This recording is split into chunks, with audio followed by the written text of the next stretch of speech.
Welcome to our event today, where we'll be discussing bioenergy and their innovations in biochar and MRV for last mile farmers. This is a part of Carbon Crowd series for CDR at COP27. So as some very quick background on the project that we're going to be discussing today. So the Nakivale project empowers rural smallholders to convert agricultural residues from their crops into biochar using an open source kiln design. By producing biochar, last mile farmers create a valuable fertilizer that feeds back into their farms, as well as have the ability to earn money through carbon removal certificates. Beyond the benefit to the farmers themselves, projects like this can have a real climate impact. While each biochar deployment in this project is small on its own, they do have the potential to reach a meaningful scale in the aggregate. And the whole life cycle of the biochar, from feedstock to pyrolysis to utilization, largely happens on site, which means it's very efficient in terms of net carbon captured when you look at the life cycle analysis of the project. Distributed projects like this are an amazing way to put power in the hands of communities and individuals while also tackling the climate crisis, but they can also present some unique challenges to get them up and running, which we'll talk about in a second. And we're going to talk more about, many of the unique challenges and innovative solutions that are coming up when setting up this kind of distributed projects, but I'm just going to mention a couple of them up front, which are MRV and financing. So starting with MRV, or measurement, reporting, and verification. If you're already familiar with CDR, you probably already know that MRV can be relatively straightforward for some pathways like direct air capture, but it can also be more complex for others like ocean-based CDR. But in addition to sort of the distinctions between different CDR pathways, there are also pathways where MRV might be straightforward for large-scale facilities, but it becomes more challenging when you consider distributed or modular deployments, or at least where the MRV methodology suitable for large facilities doesn't really work when it comes to a more distributed project. And our presenters will talk more about the MRV challenges that have come up in this project and how we're working to address them, but you can imagine that measurement is just more difficult in deployments like this, where the carbon is being captured in hundreds or thousands of distributed modules in different places, and taking samples or doing analysis of that product needs to happen on site. Verification can also be a challenge to ensure that there's trust in the measured volumes of carbon removed. So that's another thing we'll talk about today. And then finally, getting financing for these projects really requires coordination between multiple smallholders to even get things off the ground, as well as thinking about how to aggregate the carbon captured in order to earn certificates at a meaningful scale. Ultimately, these challenges are just another disadvantage that community-based or smallholder-owned forms of CDR will face relative to large commercial deployments. And we think it's worth thinking creatively about how to overcome these barriers to entry, because doing that can really unlock benefits both to the communities themselves, but also to the climate. And you'll hear a lot more about the specific benefits of biochar and this project in a bit from our presenters. So just as this project itself shows the power of using distributed and community-led approaches to CDR itself, we think we can take that same approach to tackling some of the other challenging aspects of getting these projects up and running. And there's three key aspects of this where we want to talk about the power of distributed or crowd-based solutions, and how that can really move things forward. So that's on the hardware side of things, on MRV, and on funding. So on the hardware side, we're going to discuss how community collaboration on kiln design and other things like that for this project have already helped to optimize the current design and the potential for more improvements as the kiln design is going to be open sourced. On measurement, we're actually launching a new initiative called OpenMRV, which aims to solve technical issues around measurement, reporting, and verification for CDR technology, and doing that through the power of open source and leveraging the collective intelligence of the community. And so on that, we'll regularly feature a technical challenge in a webinar similar to this one, with a call to action where the community can contribute to building solutions through collaboration on GitHub. And we'll be hosting more of these kinds of webinars to highlight challenges in a variety of CDR projects, and keep people up to date on that. So if you want to keep up to that, there'll be links in the show notes. And then on verification, we're also launching a platform to crowdsource some of the aspects of that, which we're calling TikTokchar, which will help us to build a community-based way of verifying things that might be difficult to otherwise verify in remote distributed models. So more on that later. And finally, on funding. So we have this really exciting CDR project that we're going to talk about today, and they're hoping to expand the great work they're doing. You'll hear more about exactly how contributing to this project can help them grow and take the project to the next level. So generally, you can see how the collaboration and community-based innovation will be a theme throughout this webinar, and you're going to hear a lot more about how those models of development have already contributed to getting this project to where it is today. And so with that, I'm going to go ahead and introduce our presenters who can talk a little bit more about the project itself. So first we have Lionel. Lionel formed his biochar-focused company Bionergy in 2014, having previously been developing bio-based solutions to address climate change for Shell since 1999. His passion is to make bio-based carbon removal solutions more accessible, affordable, and effective. He's a visiting professor at Imperial College London and also at the University of Manchester, and chairs an advisory council to the UK government on the commercialization of biotech innovations. Travis designs and manages the development of environmental attribute tracking systems at Evident. He is currently developing a market to certify durable carbon dioxide removal adherent to the IREX standard called C-Capsule. Travis holds a bachelor's degree in geography from University College London. And finally, Marius holds a degree in agricultural engineering from the Soil and Environmental Science Department of the Evangelical University in Africa in the Democratic Republic of Congo. He's the founder of a refugee organization, which is based in the Nakivale refugee camp and run by the Umoja Community Foundation. Marius also trains farmers on new techniques and approaches to regenerative or ecological agriculture. So Lionel, beginning with you, whenever you're ready. Thank you very much, Maggie, for that introduction. Yes. So how did I get into this in the first place? As we all recognize, carbon removal must be scaled up significantly, but also very rapidly if long-term climate mitigation targets are to be achieved. So the challenge I set myself when I left Shell in 2014 and formed my own company was to work out how to deliver globally significant impact using biochar rather than the many very small elements that were currently available at the time. How can we produce it from converting agricultural forestry residues, especially those that are highly distributed and uneconomic to process locally? And of course, the ultimate outcome had to be something that would be economically self-supporting for farming communities throughout the developing world. It cannot operate entirely as a charitable thing, but something that really is something that will grow itself because it makes sense and has economic value to everyone involved. Fortunately, ways to make biochar are already well established. We didn't need to develop new technical development, so that will help with the speed. And then the question is, why isn't it being applied more already? And I think the reason we realize is that biochar can take many different forms depending on the feedstock and pyrolysis processes, and its effects in different soils and growing conditions are quite complex. So despite the long-standing recognition of its huge potential as a carbon removal mechanism, to date, its development as a CRM has been held back by this complexity and a widespread lack of understanding. The concept of planting a tree is obviously much easier to promote, and reforestation has taken hold much more rapidly, but we need more than that alone to deal with the climate emergency.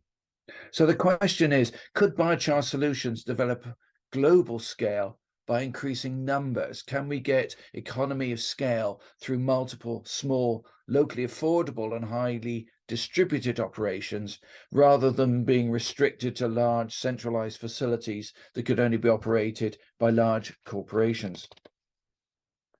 Fortunately, the opportunity to overcome these issues and to apply biochar as a potentially significant CRM has been transformed within the last few years, and we'd like to present today how this can be done.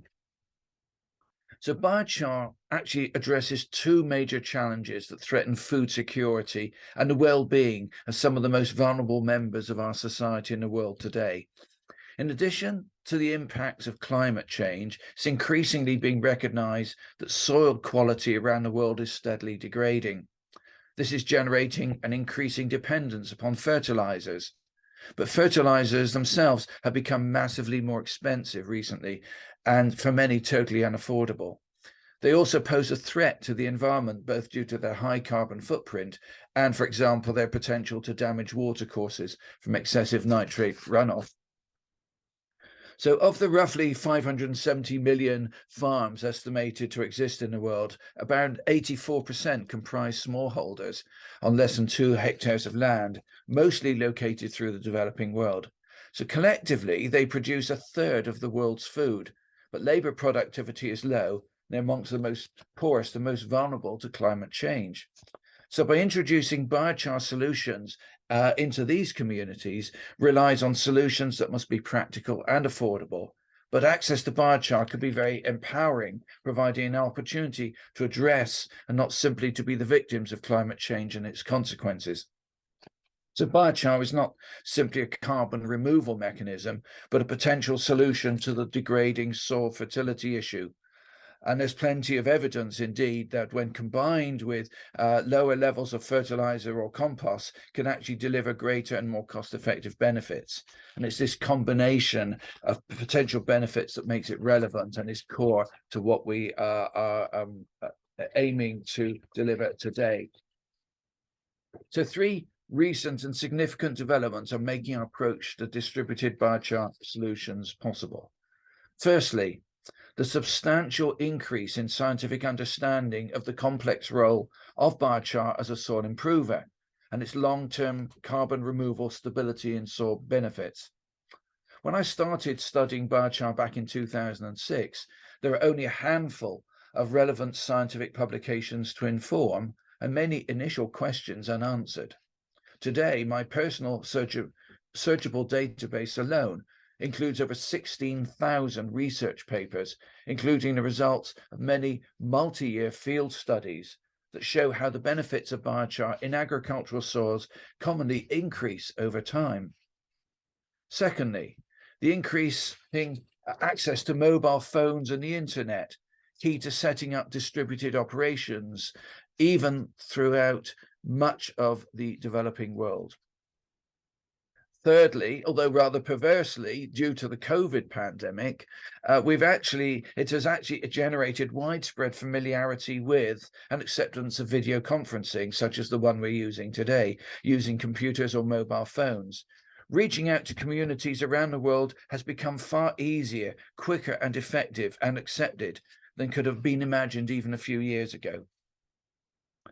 So a significant challenge we recognized in developing our solution was that carbon removal methodologies for biochar established to date rely upon extensive and expensive validation processes that are developed mainly in Europe and North America, based around equally expensive, large-scale, high-throughput process-controlled systems that are beyond the means of such smallholders, excluding them from participating and being recognized and rewarded for their contributions. We know that smallholders can make and apply good quality, stable biochar, but how to measure it and give them the recognition they deserve for doing so. So our solution has only been possible due to a massive team effort. And we have been very fortunate here to have received wonderful and unconditional support from experts spanning all the critical aspects of the process needed. For example, in identifying those key operating parameters of simple, affordable biochar kilns that could be used to identify the quantity and quality of biochar being made in remote locations, from which the amount of carbon removal being achieved by each operator could be determined. Much of that has been gathered from the international scientific literature. Assembling a team of computer and electronics, hardware and software experts to devise a mechanism to capture the data and enable it to be communicated to a central data storage location for analysis. In other words, the basis for designing a data box and its operating system. We've been helped in devising and a distributed biochar production MRV methodology, and that's with Travis, who you'll be listening to very shortly after this. This methodology can accommodate the variability and limitations associated with multiple low-tech biochar production operations through the aggregation of multiple data sets, whilst giving statistically robust confidence in the net conclusions. We've devised a kiln that would permit the methodology to be demonstrated, and in particular a kiln that can be readily manufactured and operated locally to a design provided and open source.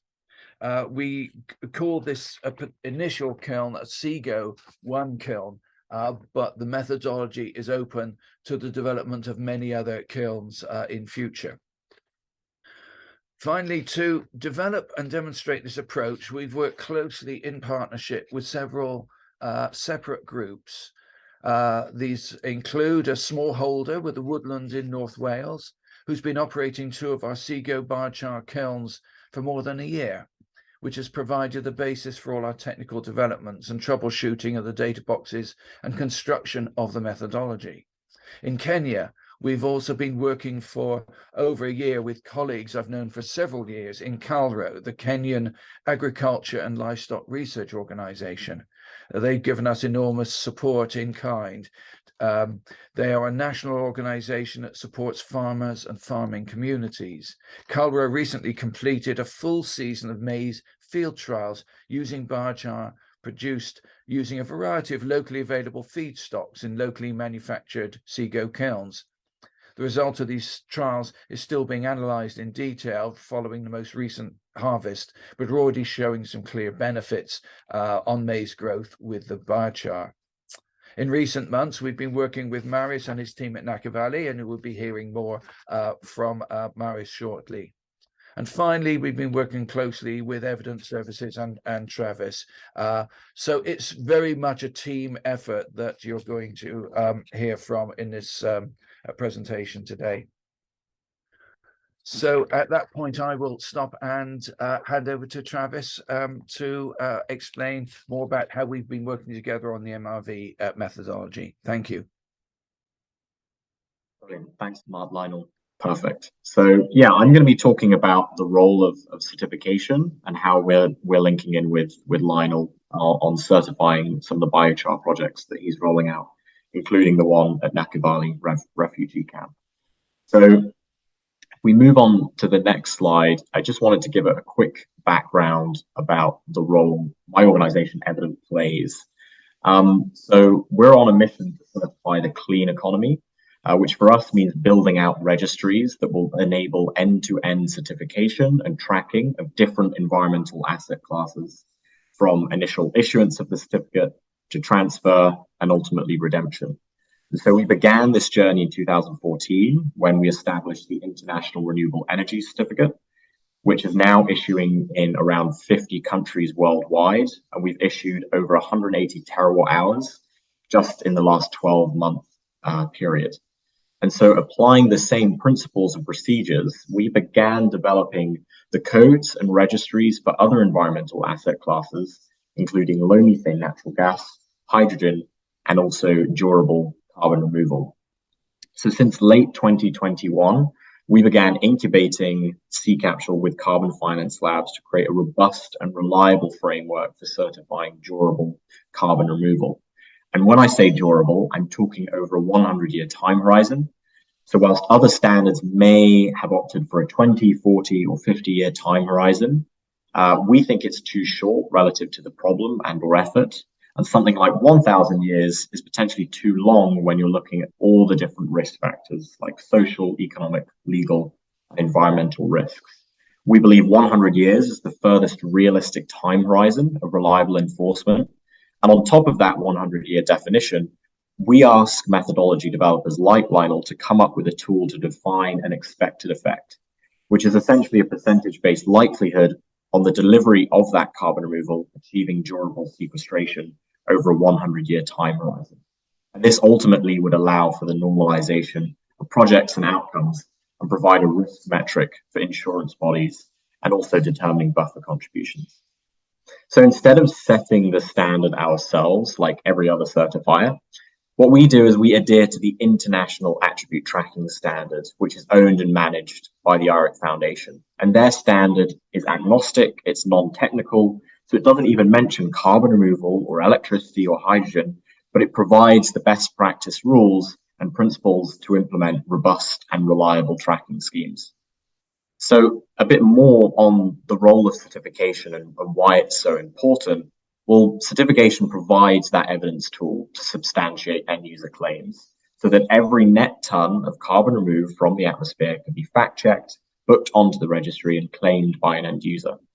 And so by harnessing consumer demand and government's demand for net zero, we can really accelerate access to finance for projects in desperate need of scaling, like the one that we're going to be talking about today in the Nakivale refugee camp. So the trusted certification through C-Capsule, really what it does, it enables this exchange of attribute ownership between buyers and sellers through the creation of independently verified, tradable, and durable carbon instruments. And so, in summary, when you're a government or a business and you're setting that net zero target, you want to be able to find these evidence tools, these C-Capsule certificates, to be able to substantiate your claims. And really, certifying it will ultimately monetize the carbon removal activity so that these projects can scale in line with net zero.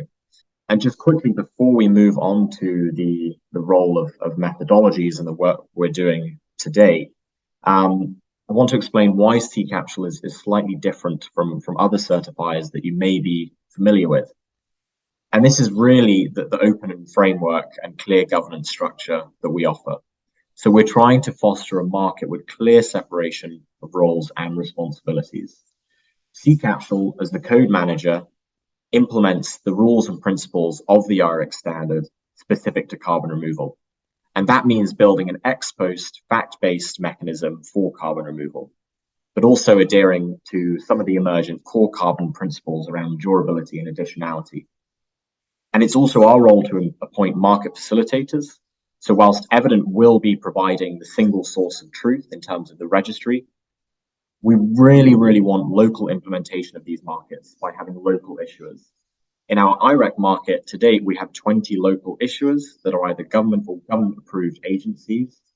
And this allows for these markets, specific to carbon removal in this case, to be developed under local law, under local currency, and also enable the transfer of revenue generation from a central issuer to a local issuer.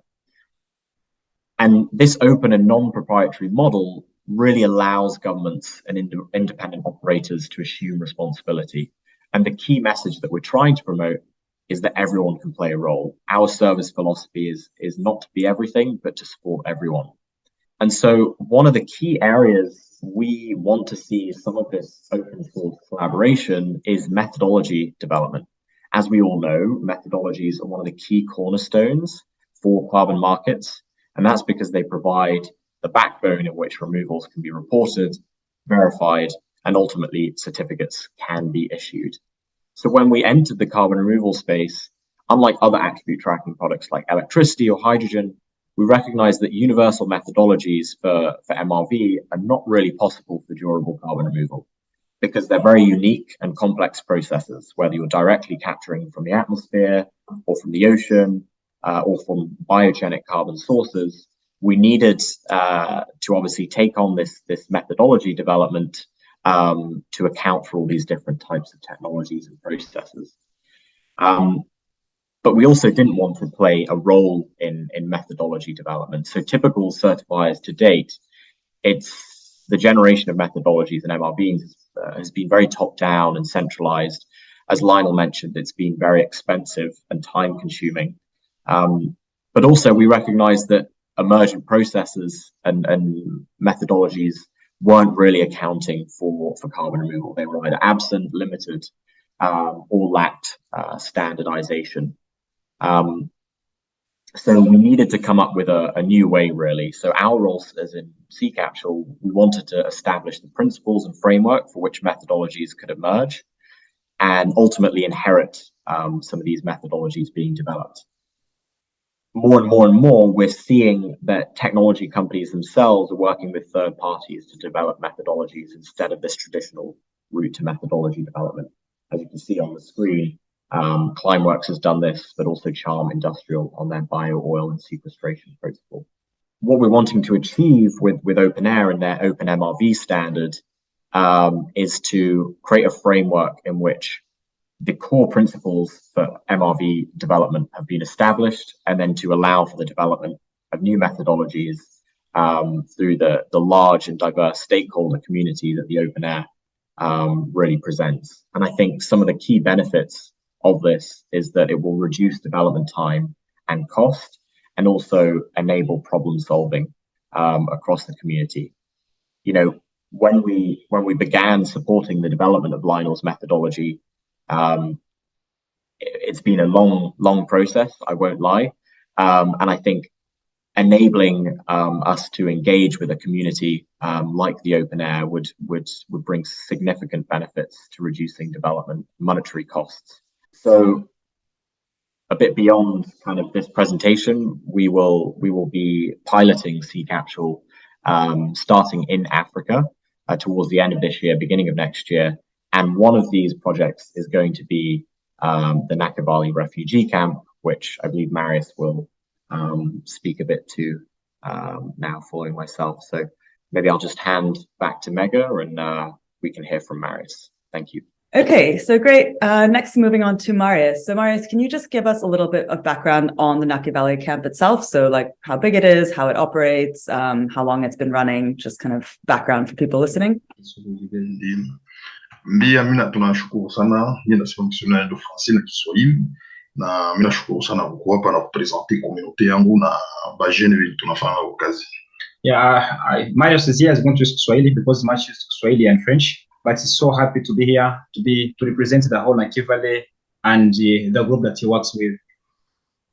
En vrai dire Nakivale ni camp de réfugiés na chetu kwa réfugiés congolais tulitoka Congo tunakia ishi hapa Uganda na gisi présentation tu walisema Nakivale iko na taille ya 185 km², na umu tuko ba réfugiés ba mingi sana ba nationalité biko différentes, na iko na 74 villages, mais kwa sasa tuko mu 7 villages tuko na publika. Yeah, and Nakivale has an area of 185 square kilometers, and it has 74 villages. And currently we are seeing 7 villages. That's where we are operating from. It also has different nationalities. We have people from DRC, from Burundi, from Sudan, from Eritrea, from Ethiopia, from Rwanda, and some other war-torn countries in Africa. Na shi organisation yetu sasa tulifika hapa ilituma tunaingia mwa kazi ya mwalimu paski Nakivale na kuangalia gisi yako, lakini Nakivale en soi iko na 140,000. Nakivale, we found that the major economic activity here is agriculture, and especially subsistence agriculture, because it helps them in the fight of food insecurity, and also to improve the environmental status of Nakivale. But in details, Nakivale has a population of about 14,000 people, and they're the ones staying in the whole area of Nakivale.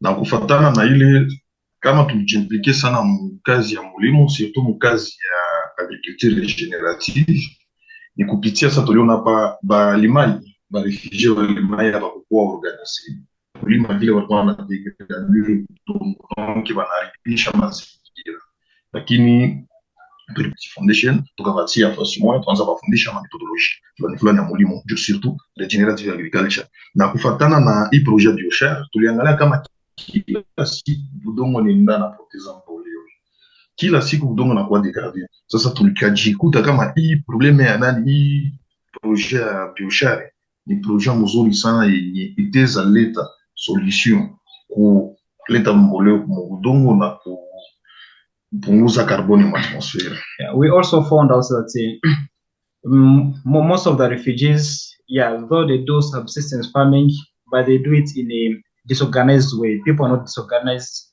and because of that, they're continuing degrading the environment, and the production is becoming low and low every day. Others are using poor methods of farming, and all those ones have negative effects to the atmosphere.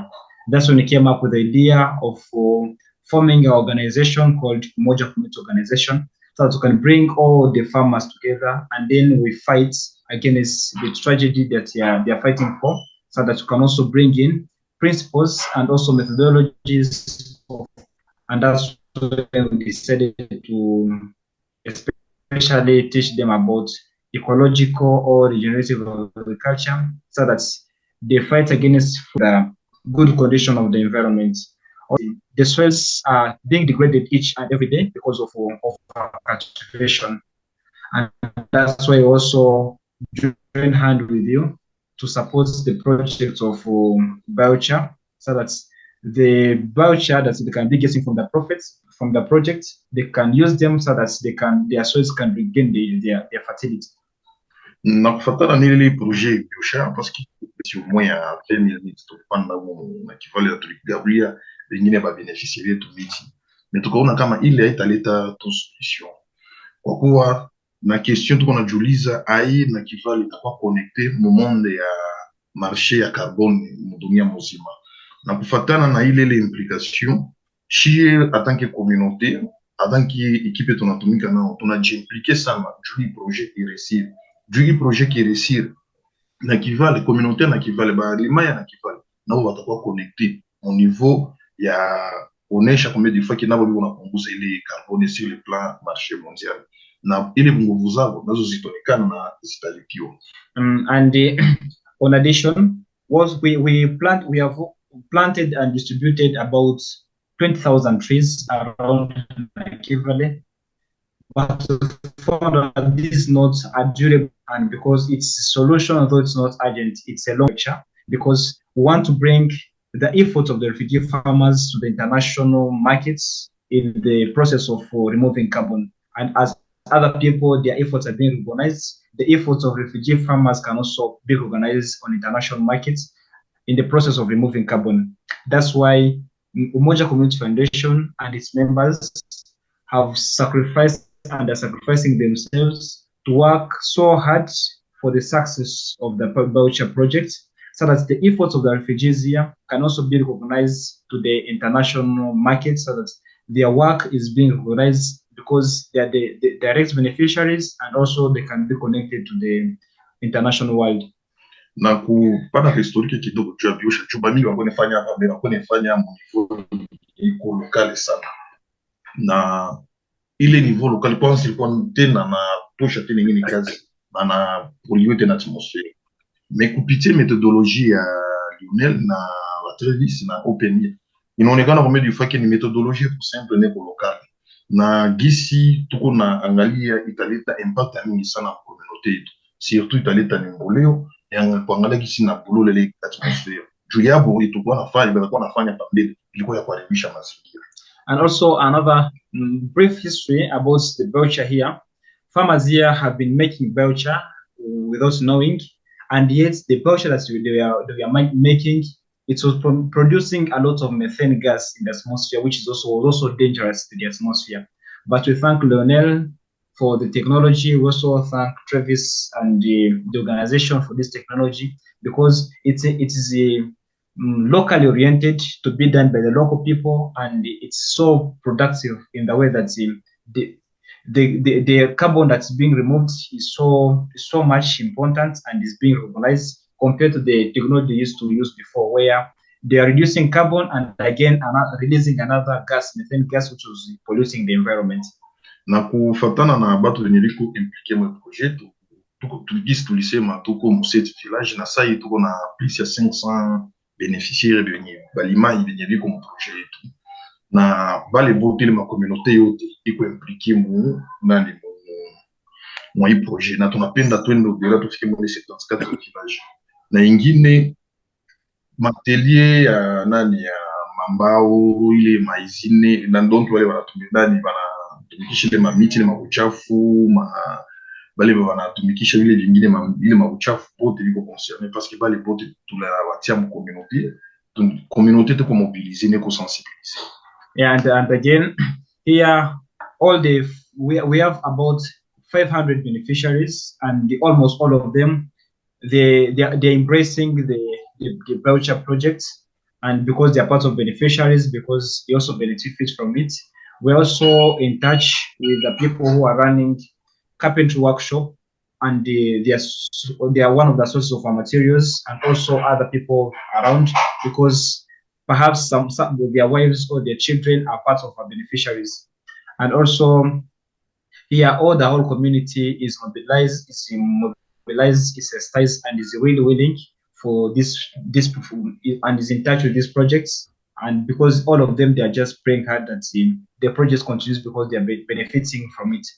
Na kumalizia hii projet itakuwa ya maana sana kwa communauté yetu juu ni projet nakamata batu yote na concerne batu yote na surtout étape esa yetu kwamo ni étape ya sensibilisation ni étape ya kumobiliser ma communauté yote na bale babénéficiaire tu kwamo kwa kuwa avantage itakuwa kwetu shie wote na kwa sai juu hii projet iendelee na komala tena tuna baomba sana sio to basipili sana hii teknolojia yenye iko local ikuye mu communauté yetu ile 3 fu lote zanza na 3 fu na tunatumia kwa programu 3 fu Tanzania kesho tufike kwingine mafuna shetu bebe teknolojia mwingine ma communauté na yengine fasi mu dunia mzima.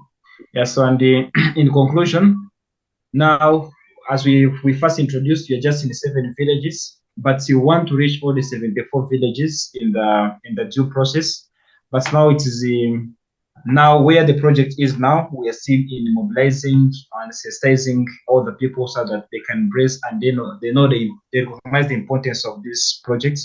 But it's our prayer that this project reaches us and also we can expand it. We can start with the 3 kilns, but our hope is we start with 3, next time we'll go to 10, we'll go to 50, so that we can remove the technology from Nakivale, we'll take it to another refugee camp in Uganda and to other parts of Africa. That's our biggest prayer and our request. Ziwambi na mina malizia kwanza pale kwa leo, lakini tunashukuru tena sana na tunatumia kwa teknolojia itakuwa ya maana sana kuleta mboleo na kupunguza ile carbone na Nakivale itakuwa connected monde à marché international à carbone. Accent. And he's ending from there saying that he's so very hopeful that this technology will reach here and it will help to improve the fertility of the soils and Nakivale will be connected to international markets of removing the carbon as well as the beneficiaries here will also be happy and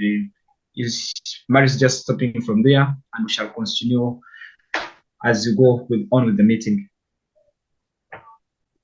That's great. Thanks so much, Marius. That was a great overview of the whole project. Thank you so much. Okay, great. So I'm going to ask a few sort of questions and I'll direct them to someone, but feel free to jump in.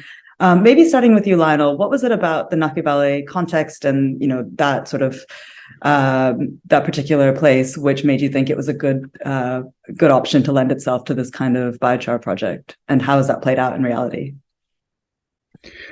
First of all, the approach has been very much with this sort of application in mind. How indeed can we ensure that people who have the capability of making biochar are actually recognized and rewarded? And as we have just heard from Marius, that is very much the objective that is shared between us.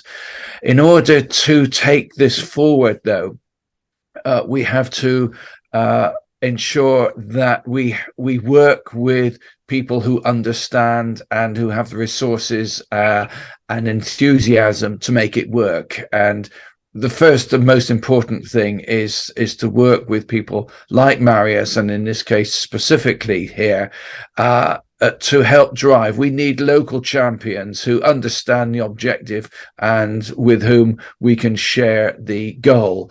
So that, first of all, is the most important thing. Secondly, because you already have the structure in place for recognizing internationally the need for bringing in funding, not to maintain it forever, but simply you need the funding to get to a level where it can start to generate its own value and be self-sustaining. So I think it's that combination of both the individual local drive of the local champion, someone who understands what needs to be done, has already recognized biochar as something that will be of value, and that we can work together as partners.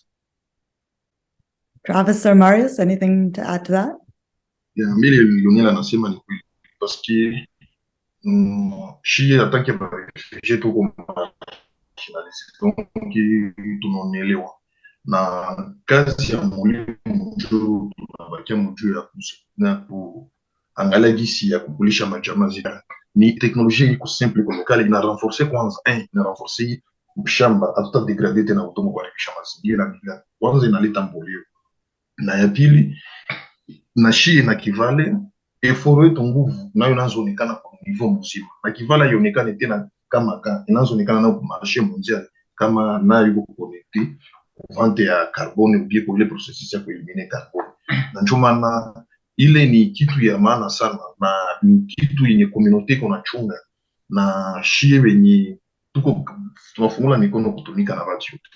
Yeah, so it's just a supplement, and from Lionel's remark, it's like yes, the people who are on the local level, they understand better the impact and the benefits of biochar, because like we who entirely depend on agriculture, we know the importance of biochar in our day-to-day lives, because we entirely depend on it for feeding our families and for meeting all our basic needs. So, and when we get such opportunity, because one, this technology helps the local people, it's easy to use even by the local people themselves, they can use it, and it helps them to increase the fertility of the soils, also to reduce the carbon, rather than the other method that they're using of degrading the environment. But this technology helps in the promotion and the conservation of the environment. That's why the whole community is really willing and waiting eagerly for this project, because one, it helps us to improve the fertility of our soils. Also, second, it also helps Nakivale to be recognized on international markets of carbon removal. Nakivale not just because it's considered as Nakivale, but just also being looked at one of the sellers of carbon on the international market. Thank you. And if I can then also build on that, what I think is important here is to see the beginning of the development of a community between different centers and ultimately throughout the developing world, and indeed the entire world of smallholders and other interested parties. And as I explained earlier, we've been fortunate to have 1 or 2 years of development in Kenya. So the environment is not so totally different, and yet in other ways it is different. The crops, the soil, and so on are somewhat different. But we've been already able to make that direct personal contact between our colleagues in Kenya and now with Marius and in Uganda. And I'd like to explore that, because what I can do and what Travis has been doing through Evident is creating a sort of platform, an enabling platform, but the actual process itself has to be tailored to the local circumstance. What feedstocks are available? What labor expertise can you access? What are the crops and soils you need to apply? Those can only be done by working with local experts, and that's really the essence of this whole approach, is to have a sort of standard basis for a methodology that can be shared and valued on a global market, and yet at the same time has the flexibility to accommodate the expertise that is available locally. So I think this is a very exciting step to get from the initial Kenyan development through to now expanding it, and hopefully as a model that we will use to expand further throughout Africa. Quickly add as well, Yeah, go ahead. we're looking for a portfolio of projects to pilot C-Capsule. We really wanted to shine a light on the potential in the global south, in particular Africa. Legacy certifiers and also existing certifiers in durable carbon removal, particularly biochar, it's focused on North America and Europe and Australia to date, but there's huge potential for this in Africa, and that's why we were really inspired by Marius's project. Absolutely, yeah. And I think, I mean, Lionel, going back to something you were saying about sort of the localization, maybe you could just talk a bit about how, so many of the innovations and improvements and optimizations from this project have come from different sources, the localization side, the kiln itself, which I think you talked about. I think you mentioned at some point, you were telling me about ways that the biochar gets crushed. So, just on this theme of like open sourcing and collaboration, what are some of the ways that's already played out? Absolutely. So it's been a constant journey of development and co-development and hopefully improvement. When I first started working with a smallholder in near to where I live now in the UK, and he has his own forest. He has his own small sawmill, and he had all this materials left over that he couldn't sell, and they weren't worth doing anything else with, and ultimately could finish up being burned. And he was very, very keen. He was making charcoal, but he could see the value of this to put back onto his own land. And I developed the original kiln designed to be as economic as possible, but it didn't quite hold up as well as we'd like. We developed some improvements together, which then led to the improved design that we built in Kenya. The experience there has further informed how it could be better and more easily made in the African context than the UK context. And those learnings have now been shared with Marius and the people who will be making the kilns in Uganda. And I'm sure they in turn will say, well, why don't you do it this way rather than that way? So there's a sort of standard shape which we want to maintain, because that allows us to have a simple standard way of interpreting the results suitable for the methodology. But all the detail around making it, that's very much open source and open to continuous development. So what about the biochar itself? Again, the same issue. We found that certain biochars that we worked with, the very woody ones, worked very well. Others have needed a bit more preparation. So in Kenya, they discovered, well, it would be quite good if instead of just taking material like sugarcane bagasse or coffee husks or other materials that will become available in that particular area of Kenya, they may need to be briquetted a little to improve the process. And a lot of the work there has been to explore mechanisms to do that. And we can take that learning into the Nakivale experience. And then, as I mentioned to you, that if you want to then put the biochar back onto the soil, science tells us that actually it can be the most effective when it's crushed down to less than a millimeter. Well, the process we do makes it very easy to crush, but it isn't necessarily naturally at that size. So someone I know, well, the gentleman in our initial thing said, well, that's fine. I've got 2 metal sheets. I put it down and I drive my truck over it.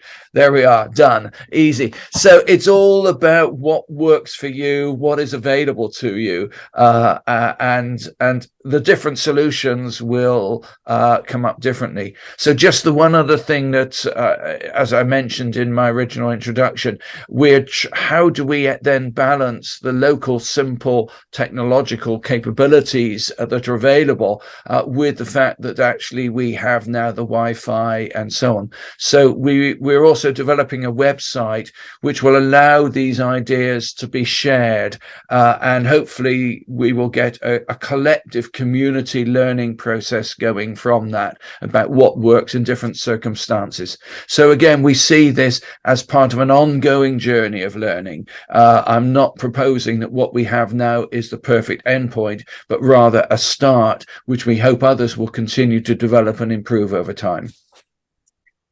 Great, thanks, Lionel. And so, yeah, I think that's a great example of all the ways that these kind of distributed projects can learn from and teach one another. Maybe just moving over to some of the challenges that we have in these projects. Travis, what are some of the sort of unique issues and problems around MRV when you have this kind of distributed deployment, and how can open sourcing it be a way to address that?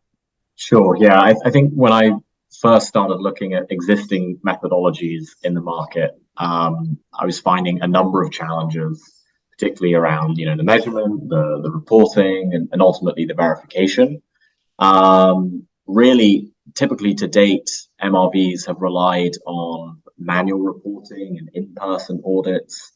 The problem with that is that it's very time-consuming and expensive for the project developer themselves. So it really limits the kind of accessibility to carbon financing. But I think what's really unique in the case of Lionel's methodology that he's worked on is the real harnessing of Internet of Things and mobile technology and online applications, because for us that allows for more effective ways around automated data collection, and maybe Lionel can speak to this as well, but it will allow kind of fast tracking of ultimate issuance of C-Capsule certificates, because it's just more streamlined. You know, when we're looking at methodologies, we really want to avoid the traditional kind of, you know, go to the project in person and collect data manually. We want to find ways in which you know, this can be fully automated, and then ultimately one day the work that Lionel's doing with his data collection is actually link it to our registry, to the evident registry. We have an open API framework, and like Lionel said, it's not going to be the perfect solution to begin with. It's going to be iterative, but we want to innovate every step along the way. And it's about getting, you know, from this kind of manual in-person audit approach to MRV to a more digital MRV process. Great. And I think, you know, just OpenAir is obviously very interested in building some of these sort of decentralized and collaborative platforms. And one idea that we've had is to build something like that for verification. So I think I mentioned this up front, but the idea would be in distributed projects like this to have people take photos or videos of what they're doing as sort of a verification step and build that into what C-Capsule might use for verification. Do you see something like that fitting into what you're doing, and kind of how would that be part of C-Capsule's framework? Yes. Yeah, definitely. I think this is one of the classic examples where we see methodologies being iterated over time. And generally it would just make verification a lot more accessible. You know, typically the value extraction when it comes to an auditor, it can be very high. They can end up taking up to 70% of the end value of the certificate, which leaves very little for the project developer. But if we come up with new ways of auditing, new ways of verifying, we can actually, you know, not necessarily erase the cost, but significantly reduce it. So that when the issuer receives the third-party verified information, whether that's through TikTok, it's through GitHub, it's through Discord, all these various online applications, the issuer can receive that information and then verify it, and then ultimately create the C-Capsule certificate and link that specific project to the carbon markets. Great. I think we're almost at the end of our time, but I just wanted to close up with getting maybe Lionel and Marius to talk a little bit about what this crowdfund campaign is about. You know, what are you aiming to do with this crowdfund, and a little more detail on that. So Lionel, do you want to start on that, and maybe Marius can add some more afterwards? Yes, certainly. So we've reached that point when we can we have the team together, we understand what we want to do, and there are two aspects. There's the local aspect of how do we now get the funding to get started, to get the first 3 kilns, to build the confidence and local experience that will say, fine, we now want to get to 10 kilns or 20 kilns. That's where we need the funding to start growing this, building experience, and undoubtedly improving it and giving confidence right the way through to the global markets, or say, yes, I'm confident so that they have captured carbon and it has a value. So we want to get to that, and it's also part of that much bigger picture that I said of climate change itself. We can't spend years and years waiting for perfection. We have to move. I'm very much an 80-20 person. Let's get moving. Let's build and improve. We need to get to scale. We need to get there quickly. So any funding that helps us develop this will collectively take us faster along that journey. That's great. Marius, anything you'd like to add to that? Ya na shie c'est vrai tunashukuru Mungu sahii na tuko tayari parce que déjà tuko na terrain yenye projet itakuwa installe kule maforo zitakuwa installe hapo, na shi leo tunafurahi sana kwa kuwa effort move ya balimai babeneficiaire communauté ya Nakivale nayo itaonekana kwa dunia mzima, na tunaomba Mungu c'est vrai parce que tunahitaji vitu mingi, surtout les fonds tulisema iko psychologique, iko moral, iko materiel na iko ya finance pour que le projet ikomale mu communauté tuibebe mwingine ma communauté. Yeah, so Mar just wanted to thank you first all of you for just information that is there already. We have already fenced it as we gave the report last time. The land is fenced where the 3 kilns will be installed. Though people also thankful because their efforts will be recognized in the whole world and they also benefit the fertilizers from this project. But as he always mentions, we need your moral, your technical, your financial and logistical support so that this project can go ahead. Great. Well, that's it from us. Thank you so much to our presenters and to everyone watching. I hope you can see how this project is an amazing way to remove barriers to entry for these kinds of distributed CDR projects and really to empower communities to both improve their own agricultural output and sort of provide direct benefits, but also be part of the global solution to climate change. And it's also a great example of how collaboration and open sourcing have already been powerful tools in moving this project forward to where it is today. So if you're interested in following along with this project going forward, the design to the kilns is going to be open sourced, and some of the challenges around MRV will likely be up there as well. So to follow along with those things that we've mentioned, the kiln design, OpenMRV, TikTok char, the links will be in the notes to the show. And if you are interested in learning more about the crowdfunding campaign and potentially supporting that, the link will be there as well. Please go have a look. And if you do support the project, we will keep you posted probably in January as the kilns are deployed and the project moves forward. So thanks for joining us and bye for now.